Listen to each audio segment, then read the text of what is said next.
नमस्कार मित्रों, चैनल पर स्वागत है आप सभी का। साथियों, हिंदी साहित्य का इतिहास इसके अंतर्गत आदिकाल के मैंने 4 वीडियो अपलोड किए हैं। उसमें चैनल पर जाकर के आप जो है वो देख सकते हैं। और आदिकाल के चारों वीडियो में पूरा आदिकाल उसमें सम्मिलित है। आज का जो अपना वीडियो है वो है भक्तिकाल पूर्व मध्यकाल पर आधारित, जिसमें महत्वपूर्ण नोट्स के रूप में आपके सामने ये जो है वो सामग्री प्रस्तुत है। और ये नोट्स की पीडीएफ आप डिस्क्रिप्शन में दिए टेलीग्राम चैनल को ज्वाइन करके वहाँ से भी प्राप्त कर सकते हैं। तो साथियों, ऐसा है कि यदि आपका सपना और लक्ष्य आपने निर्धारित कर रखा है शिक्षक बनने का, तो मित्रों कई रातों से वो जंग जीतनी पड़ेगी, कड़ी मेहनत आपको करनी पड़ेगी और लंबी तैयारी करनी पड़ेगी, तब आपको जाकर के सफलता मिलेगी। इसलिए और कहते भी हैं ना कि लहरों से डर के नौका पार नहीं होती और कोशिश करने वालों की हार नहीं होती। तो आप अनवरत रूप से लगातार मेहनत करते रहिए और जो भी सामग्री अच्छी और उचित सामग्री है उसका अध्ययन लगातार अनवरत रूप से निरंतर जारी रखें। तो भक्तिकाल के कुछ नोट्स के बारे में आपको बता देता हूँ। हालांकि सबसे मैं आप पहले बता दूँ कि भक्तिकाल जो शब्द है वो श्वेत्र उपनिषद में सबसे पहले इसका उल्लेख मिलता है। भक्ति शब्द का विक्रम संवत, जैसे शुक्ल जी ने बताया था, विक्रम संवत 1375 से 1700 तक जो है भक्तिकाल माना जाता है और 1000 से 1375 जो आदिकाल है वो माना जाता है। तो इसमें देखो, पहला प्रश्न है, गोस्वामी तुलसीदास द्वारा ब्रज भाषा में रचित 4 कृतियाँ हैं। तो ये चारों कृतियाँ जो है ब्रज भाषा में मित्रों, कवितावली, गीतावली, कृष्ण गीतावली और विनय पत्रिका। तो जिसमें ली आ रही है पीछे तो वो और जिसमें रह है वो आपके अवधि में है। तो ये भी एक ट्रिक है, इससे आप याद कर सकते हैं।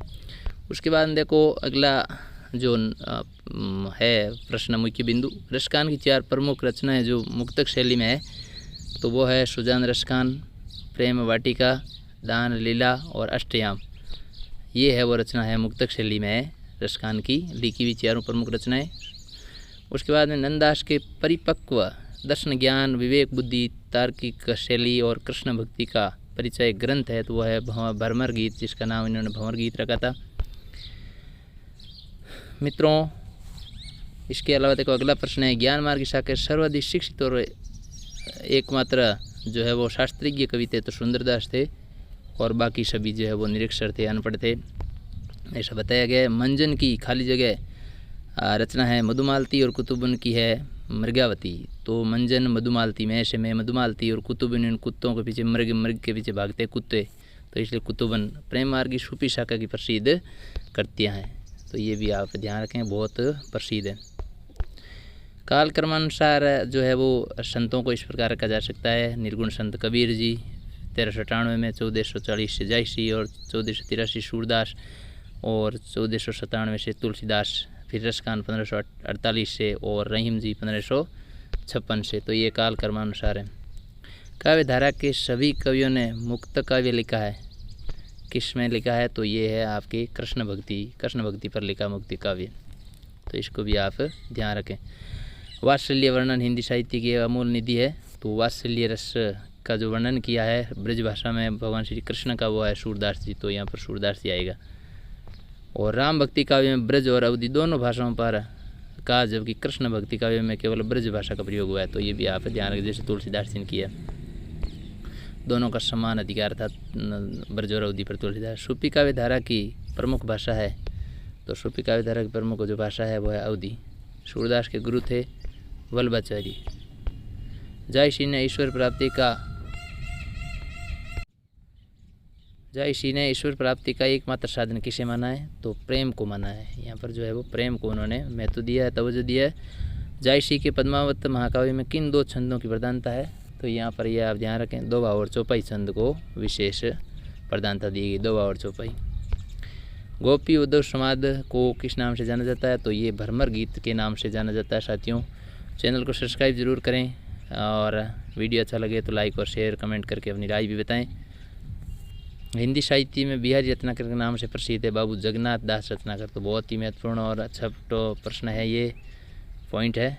अगला है कि महाकवि सूरदास की कालजयी कृति सूरसागर की कथा का मुख्य आधार श्रीमद् भागवत के 10वें स्कंद पूर्वाद में वर्णित कृष्ण कथा है। तो ये 10वें स्कंद वाला बहुत ध्यान पूर्वक आप इसको जहन में रखें कि सूर सागर की कथा का मुख्य आधार श्रीमद् भागवत का 10वें स्कंद का पूर्वादि यानी पहले का वर्णित कृष्ण कथाएँ पर आधारित है। उसके बाद में देखो आपके यदि हम चर्चा करें कि भक्ति काल का जो विभाजन किया गया है, काल विभाजन किया गया है, वो इस प्रकार है। 2 भागों में बांटा गया, निर्गुण भक्ति और सगुण भक्ति का विधारा। अब इसमें निर्गुण भक्ति में जो है वो ज्ञान मार्ग की शाखा है जिसको संत का विधारा भी कहते हैं, और सगुण में राम भक्ति का विधारा है। और इसके बाद में ज्ञान मार्गी और प्रेम मार्गी शाखा 2 ये शाखा है, जिसको प्रेम मार्गी को सूफी काव्य है जिसके प्रवर्तक थे आपके जायसी, और संत का विधारक के कबीर जी। राम भक्ति के तुलसीदास जी और कृष्ण भक्ति के सूरदास जी प्रवर्तक हैं, जो ये यहाँ पर सभी लिखे हुए हैं, कबीर, जायसी, सूरदास और तुलसीदास। संत कवि कबीरदास दिल्ली के किस शास्त्र के समकालीन थे? तो ये बहुत ही खास के और महत्वपूर्ण प्रश्न है सिकंदर लोधी के। तो ये भी जो है वो महत्वपूर्ण चीज़ें, आप इन पर ज़रूर गौर करें और इनको ध्यान से पढ़ें। उसी प्रकार से तुलसीदास जी अकबर के समकालीन थे। कबीर को वाणी का डिक्टेटर अर्थात भाषा का तानाशाह किसने कहा था? तो हजारी प्रसाद द्विवेदी जी ने कहा। ये बहुत ही महत्वपूर्ण और खास प्रश्न है। हिंदी का पहला रहस्यवादी कवि किसने माना जाता है? तो कबीरदास जी को है वो रहस्यवादी कवि माना जाता है, क्योंकि इन्होंने उल्टबाशियाँ लिखी थी, इसलिए इनको रहस्यवादी कवि कहा जाता है। संत कवि कबीरदास की मृत्यु सन 1518 में कहाँ पर हुई? तो ये जो है मगहर नामक स्थान पर इनकी मृत्यु हुई थी। तो ये 120 वर्ष की इनकी अवस्था थी। तो ये भी आप ज़रूर ध्यान रखें,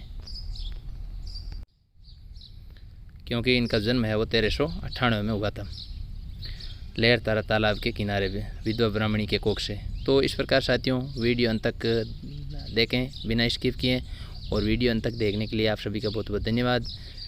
इसी प्रकार के नए नए वीडियो का नोटिफिकेशन प्राप्त करने और देखने के लिए चैनल को लाइक, शेयर और सब्सक्राइब जरूर कर लें। मिलते हैं एक और वीडियो के साथ, तब तक के लिए जय हिंद, जय भारत। थैंक यू साथियों।